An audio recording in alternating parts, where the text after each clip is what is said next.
Assalamualaikum, balik lagi di channel jam 12. Oke, kali ini aku akan bawain alur cerita Manhwa I Copy Talent atau Your Talent is Mine yang part ke-10 buat kalian yang lupa alur ceritanya. Bisa nonton part sebelumnya, link ada di deskripsi. Oke, kita langsung saja mulai ceritanya. Sebelumnya, Yetian berhasil mengalahkan Sun Feng yang seorang jenius dari Iron Fang Base. Dalam pertarungan itu, Yetian mendapatkan buku skill Brief Slash yang kegunaannya bisa meningkatkan serangan 6 kali lipat. BTW di sini aku nggak tahu di mana Yetian saat ini berada. Kalau di rumahnya tidak kelihatan mewah seperti ini, jadi kemungkinan ini rumah baru atau rumah orang lain. Yeti yang sedang membaca buku Brief Slash. Dari penjelasan itu dia akhirnya tahu kenapa serangan dari Sun Feng begitu kuat. Itu karena dia menggunakan skill Brief Slash yang bisa meningkatkan serangannya 6 kali lipat. Yetian meletakkan buku itu di meja. Dia berdiri menuju ke jendela sambil melihat status windownya. Yetian lupa kalau bakat kopinya punya cooldown selama 30 hari lagi sebelum dia bisa mengcopy bakat orang lain. Dan saat ini cooldownnya masih berjalan. Sebelumnya dia mengcopy bakat kultivasi tingkat menengah dari Sun Feng. Dan sekarang Yetian berencana mengcopy bakat pedang tingkat menengah dari Sun Feng lagi. Tapi dia harus menunggu 30 hari sebelum bakat kopinya bisa digunakan. BTW ini bakat Yetian saat ini hampir semuanya sudah di tingkat atas kecuali bakat pedang yang masih di tingkat menengah. Juga ada bakat Dark Shadow tingkat pemula dan juga bakat kekuatan tingkat menengah. Setelah Yetian menguasai Shadow Slash dan Brief Slash, Yetian akan mampu melawan kultivator tingkat Grandmaster yang 2 level lebih tinggi darinya. Dan Yetian dipastikan akan menjadi True Elite. Sementara itu di tempat lain, terlihat Yeyu yang sedang berlatih pedang dengan pengawasan Gelwolf. Yeyu begitu semangat untuk menjadi lebih kuat dan bertarung di samping kakaknya. Gelwolf dalam pikirannya dia tahu pertarungan antara Yetian dan Sun Feng memang sudah berakhir, tapi berdasarkan sifat dari keluarga besar itu, keluarga Sun pasti akan datang lagi untuk balas dendam. Saat itu Gelwolf memikirkan sesuatu. Dia memanggil Yeyu sebentar. Yeyu mendekati Gelwolf dan bertanya ada apa. Gelwolf memberinya sebuah kalung. Gelwolf juga menyuruh Yeyu untuk terus menggunakannya dan jangan pernah dilepas. Yeyu yang diberikan kalung itu begitu senang karena itu baginya cantik. BTW ini adalah kalung dari lambang Martial Pavilion yang diberikan khusus oleh Yueling untuk Yetian. Kalau ada ini, tidak akan ada orang yang berani mengganggu Yeyu. Gelwolf tidak memberitahu fungsi dari kalung itu. Dia hanya bilang anggap saja sebagai jimat dan jangan pernah dilepas. Yeyu berterima kasih dengan itu dan akan menjaganya. Sementara itu terlihat ada satu wanita yang kalau tidak salah, dia ini adalah salah satu anak buah dari Gelwolf. Wanita ini tampak berlari menuju ke suatu tempat. Di sebuah gang yang dia lewati, ada kakek yang sedang pura-pura membuang sampah. Kakek ini adalah tetua Lin Ze yang disuruh Lin Mingzi untuk menjaga keluarga Yetian. Sebulan kemudian, tampak tetua Lin Ze masih terus mengawasi daerah sekitar rumah Yetian dengan pura-pura menjadi petugas kebersihan. Yetian yang sedang berjalan-jalan juga di sana melihat tetua Lin Ze yang terus mengawasi. Yetian melewati tetua Lin yang sedang membuang sampah. Tampak Yetian menggunakan kekuatan mental untuk mengetes tetua Lin Ze. Tetua Lin Ze begitu kaget saat tahu dia sedang dites dengan kekuatan mental oleh Yetian. Tetua Lin Ze berkeringat dingin. Kekuatan mental itu hanya bisa digunakan oleh para Great Warrior saja. Terus kenapa Yetian bisa menggunakannya? BTW Yetian saat ini diketahui sebagai warrior tingkat atas. Yetian hanya berjalan melewati tetua Lin Ze tanpa menyapa atau menghentikan apa yang dia lakukan. Yetian mengatakan keluarga Lin mengirim seorang Great Warrior seperti tetua Lin Ze untuk menjaganya. Keluarga Lin benar-benar kaya raya, kata Yetian sambil tersenyum senang. Sementara itu di pasar warrior, Keadaan di pasar tentu saja ramai dengan para warrior, termasuk Yetian yang juga sudah sampai di sana. Saat ini sudah sebulan berlalu, dan Kapten Gelwoh sudah menemukan beberapa detail tentang keluarga Sun untuk memastikan kalau darah murni, bakat pedang, keluarga Sun tidak rusak. Kalau ada seorang anak yang lahir dengan demensia ataupun disabilitas, maka keluarga Sun akan diam-diam membunuh mereka. Keluarga Sun ini benar-benar gila. Toko Shunxi. Tampak toko ini dimiliki oleh keluarga Sun. Di situ juga ada Sun Feng yang sedang menyambut para tamu dengan mengatakan kalau toko mereka ini sudah buka hari ini dan akan ada penawaran besar. Semua produk yang dijual akan diberi diskon 50%. Pembeli sudah banyak yang menunggu di luar. Mereka memuji dan menjilat Sun Feng yang diketahui sebagai anak dari kepala keluarga Sun. Sun Feng juga bersikap sewajarnya. Tuan muda dari keluarga besar dengan menyambut para tamu yang tidak dia ketahui. Ada satu manusia yang sedang mengawasi dari jauh. Itu adalah Yetian yang sedang melihat status Sun Feng. Dia ini punya dua bakat kultivasi dan bakat pedang. Keduanya tingkat menengah. Yetian menggunakan bakat kopi. BTW, bakat kopi Yetian ini sudah tidak perlu lagi menyentuh pemilik bakat itu. Dia hanya perlu di jarak yang tepat untuk bisa mengkopinya. Yetian mengulurkan tangannya menggunakan bakat kopi ke Sun Feng. Biarkan aku memberi selamat juga padamu untuk mengirimmu ke neraka. Senyum senang Yetian sudah terpasang dan dia berhasil menyalin bakat pedang tingkat menengah dari Sun Feng. Setelah itu, tampak Yetian berjalan menuju ke pemakaman Gunung Han. Yetian sedang mengunjungi makam kedua orang tuanya. Yetian menaruh bunga itu untuk kedua orang tuanya. Dia juga mengatakan akan meninggalkan pangkalan Lin Hai dan membawa Ye Yu untuk ke pangkalan lainnya. Dan mereka bisa hidup lebih baik di sana. Yetian juga ke sini untuk bertemu sebelum dia pergi dan juga memperlihatkan pada kedua orang tuanya perkembangannya. Saat itu datang seseorang dengan kecepatan tinggi mendekati Yetian. Orang itu sudah sampai di belakang Yetian. Pria dengan rambut hitam panjang dan mantel hitam mendekati Yetian. Yetian dengan cepat menoleh dan mengeluarkan pedangnya. Yetian berhasil menahan serangan dari orang itu. Pria ini memuji Yetian yang punya beberapa skill. Yetian tahu kalau pria ini adalah salah satu anjing dari keluarga Sun dan dia sudah menunggunya dari tadi. Yetian menangkis serangan orang itu.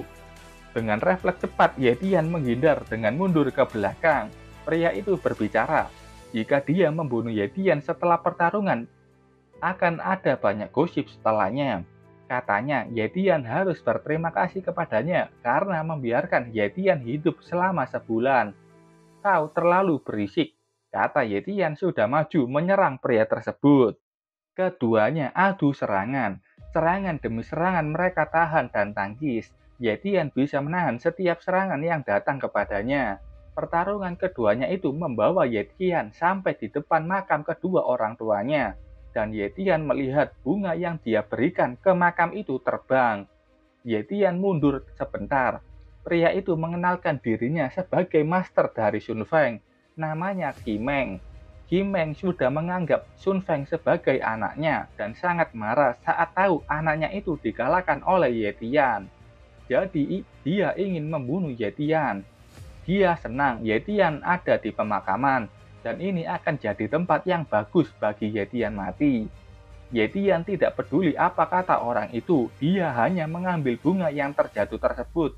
Qimeng terus mengoceh, kalau Yetian berlutut memohon ampunan padanya, dia akan berbaik hati membongkar makam orang tua Yetian dan akan mengubur Yetian bersama dengan kedua orang tuanya. Yetian sudah mengembalikan bunga itu ke depan makam ayah dan ibunya. Qimeng terus memprovokasinya. Dia bilang, kau juga punya adik perempuan kan? Jangan khawatir, aku akan segera mempertemukan kalian. Yetian sudah sangat marah. Dia meningkatkan kekuatannya. Kau sudah mencari kematian. Yetian menggunakan bakat kecepatan tingkat apex. Yetian sudah tidak ada di tempatnya. Qimeng terkejut melihat Yetian yang sudah hilang dari tempatnya. Yetian ternyata sudah mendaratkan tendangannya tepat di perut Jimeng. Jimeng tidak bisa merespon serangan dari Yetian dan terbang ke langit. Yetian mengikutinya ke sana. Yetian menarik bajunya dan langsung melemparkan tubuh Jimeng menjauh dari pemakaman. Yetian hanya diam setelah melemparkan tubuh Jimeng menjauh dari situ. Jimeng yang sudah terlempar terlihat tidak berdaya. Dia tergeletak di gunung setelah menerima serangan kuat dari Yetian. Saat itu dia melihat ada orang yang datang ke situ. Jimeng kaget bukan main, itu adalah Yetian yang sudah ada di depannya. Akhirnya Jimeng tahu kalau Yetian sudah di tingkat Grandmaster. Setelah itu tampak Yetian sudah meluting apapun kepunyaan Jimeng. Yetian mendapatkan Twilight Blade. Itu adalah skill pedang yang cukup bagus. Yetian juga mengambil pedang milik Jimeng. Pedang ini bahkan lebih bagus dari pedang milik Yetian. Yetian yang sudah mengalahkannya berlari pulang, karena dia harus segera pulang dan makan malam. Jika tidak, Yeyu akan mengomelinya lagi. Di sini aku nggak tahu Jimeng ini masih hidup atau sudah mati. Sementara itu, di kota, Tetua Linze terus melakukan kegiatannya. Yetian juga sudah sampai di kota. Dia melewati Tetua Linze. Berbeda dari hari-hari sebelumnya, Yetian kali ini menyapanya dan mengatakan, "Ini sudah sebulan, Pak Tua. Apa kau mau masuk dan minum teh?" Tetua Linze akhirnya tersenyum, membuka penyamarannya dan setuju untuk ikut dengan Yetian. Ternyata selama ini Yetian sudah pindah ke rumahnya Gelwolf. Makanya rumahnya lebih bagus dari sebelumnya.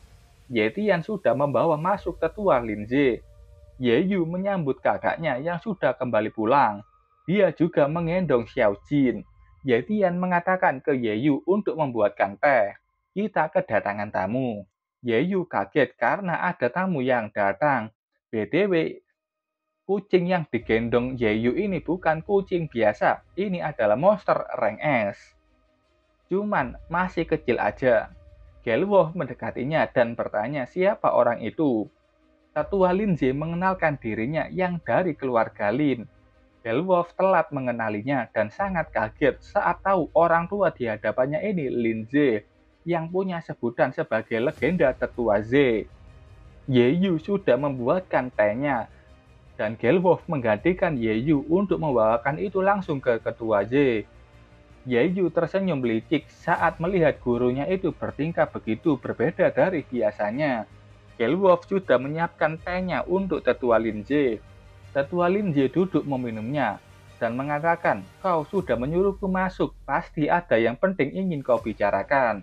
Yetian menjawabnya, memang ada yang ingin dia bicarakan.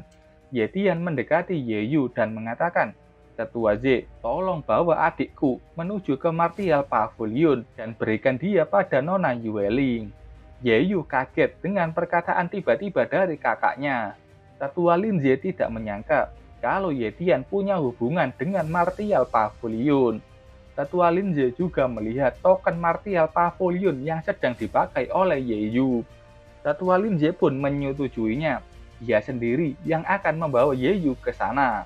Yetian juga berencana meninggalkan Lin Hai Base. Jadi dia ingin membantu Gelwolf sebelum dia pergi untuk membalas budi.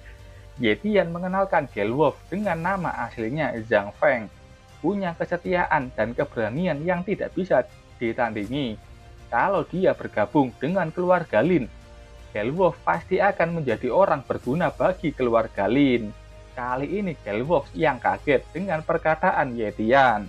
Ketua Linze tersenyum, kalau masalah itu bukanlah masalah besar. Keluarga Lin memang saat ini memerlukan warrior berbakat. Dan mulai hari ini Gelwolf akan menjadi muridnya. Yetian mendorong Gelwolf untuk memberikan salam pada guru barunya. Gelwolf langsung sungkem ke Tetua Linze. "Tolong terima salamku, Master." Tetua Linze sudah memenuhi 2 permintaan dari Yetian dan sudah membangun hubungan baik dengannya. Ini adalah keuntungan untuk keluarga Lin ke depannya. Yeyu curiga kenapa tiba-tiba kakaknya ini menyerahkan mereka ke Tetua Linze. Yetian beralasan mau mengurus masalah kecil. Percayalah. Yeyu tidak percaya. Itu pasti bukan masalah kecil. Jangan berbohong kepadanya. Yeyu pasti akan tahu. Ye Tian sekali lagi menenangkannya. Ini benar masalah kecil dan dia akan segera kembali. Selama Ye Tian pergi, Xiao Jin yang akan melindungi Yeyu. Yeyu bertanya, apa benar Xiao Jin ini kuat? Yeyu menyerah. Percuma saja dia melarang kakaknya ini. Ye Tian tidak akan mendengarkannya juga. Jadi Yeyu mengatakan untuk menjaga diri dan keselamatan adalah yang terpenting. Ye Tian menjawabnya tentu saja. Sementara itu di organisasi Sunshi, di sana ada dua penjaga yang sedang mengeluh tentang pekerjaannya. Saat itu mereka melihat adanya seseorang yang mendekati gedung. Penjaga menghentikannya. Tidak ada orang yang boleh masuk ke dalam sini. Ye Tian tersenyum tidak memperdulikan keduanya. Ye Tian dengan cepat sudah maju dan menggempaskan kedua penjaga itu. Ye Tian berjalan masuk ke dalam gedung. Penjaga itu bertanya kepadanya, dia mau apa? Ye Tian menjawabnya, aku cuma mau membersihkan sampah. Alarm gedung sudah berbunyi. Ye Tian sudah ketahuan. Di situ ada satu orang yang sedang berlari panik menuju ke ruangan bosnya. Dia sudah masuk dan mengatakan kalau ada orang yang menerobos perusahaan. Orang di dalam tidak menyangka. Dia berpikir kalau di Linhai Base hanya ada sekumpulan sampah dan pengecut. Akhirnya ada orang yang berani menantang maut. Kembali lagi ke depan gedung. Semua penjaga mulai menyerang Ye Tian. Sementara bosnya masih berjalan menuju ke sana. Ye Tian mengalahkan satu persatu penjaga di sana. Ye Tian tidak akan membiarkan satu penjaga pun lolos dari serangannya. Bosnya sudah sampai di bawah dan melihat begitu banyak anak buahnya yang sudah terluka. Dia bertanya, siapa nama Ye Tian? BTW orang ini Sun Kong, kepala keluarga dari keluarga Sun, dan juga ayah dari Sun Feng. Sun Kong ini Great Martial Warrior puncak. Ye Tian mengenalkan dirinya sambil menunjuk wajah Sun Kong, namaku Ye Tian. Sun Kong tersenyum dan menyuruh para tetua untuk bergerak. Saat itu dari atap muncul 4 orang yang sudah turun menuju ke Ye Tian. Ye Tian kaget bukan main saat ada penyergapan. Ada satu tetua yang berada di belakang Ye Tian. Ye Tian dengan cepat ingin mengambil pedangnya untuk melindungi dirinya. Tapi saat itu tetua sudah menggunakan bakat kontrol Inescapable Net. Ye Tian tidak bisa bergerak dan tangannya sudah terikat oleh teknik itu. Ye Tian kaget saat tahu ada tetua yang punya bakat pengendalian. Di hadapannya sudah datang 4 tetua lain. Ada 3 pria dan 1 wanita.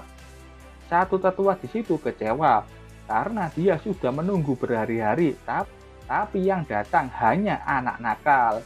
Tetua wanita ini juga kecewa karena semua ini membosankan. Tetua yang paling tua yang punya bakat pengendali mengatakan jangan meremehkannya dan bilang kalau sebuah kehormatan bisa mati di jurus jaringnya. Setelah itu Sun Kong datang memuji para tetua yang berhasil menangkap Ye Tian. Sun Kong tahu Ye Tian membawa banyak harta karun dan itu bisa menjadi hadiah untuk para tetua. Dia mempersilahkan para tetua untuk mengambil hadiah itu. Tapi tetua ini kaget dengan apa yang dia lihat, karena dia melihat dagger milik tetua Qimeng. BTW tetua ini memanggil Qimeng dengan sebutan Qin He. Tetua itu langsung memukul wajah Ye Tian. Dia menjambak rambut Ye Tian dan bertanya, tetua Qin He harusnya bersama Master Sun Feng. Apa yang kau lakukan pada mereka? Tetua ini memaksa Ye Tian untuk membuka mulutnya. Tapi Ye Tian malah menjawab, coba tebak saja. Sun Kong menyuruh anak buahnya ini menuju ke toko dan mencari Sun Feng memastikan apakah dia masih di sana. Tetua itu juga menanyakan pada Sun Kong, kita apakan anak ini? Ye Tian terlihat tidak panik, takut atau ingin mencoba kabur. Ye Tian hanya memasang tawa licik di wajahnya. Sun Kong mengatakan, mari kita potong tubuhnya dan setelahnya lempar ke dungeon. Oke, sampai sini dulu ceritanya. Terima kasih buat kalian yang sudah menonton videonya sampai selesai. Salam jam 12. Bye-bye.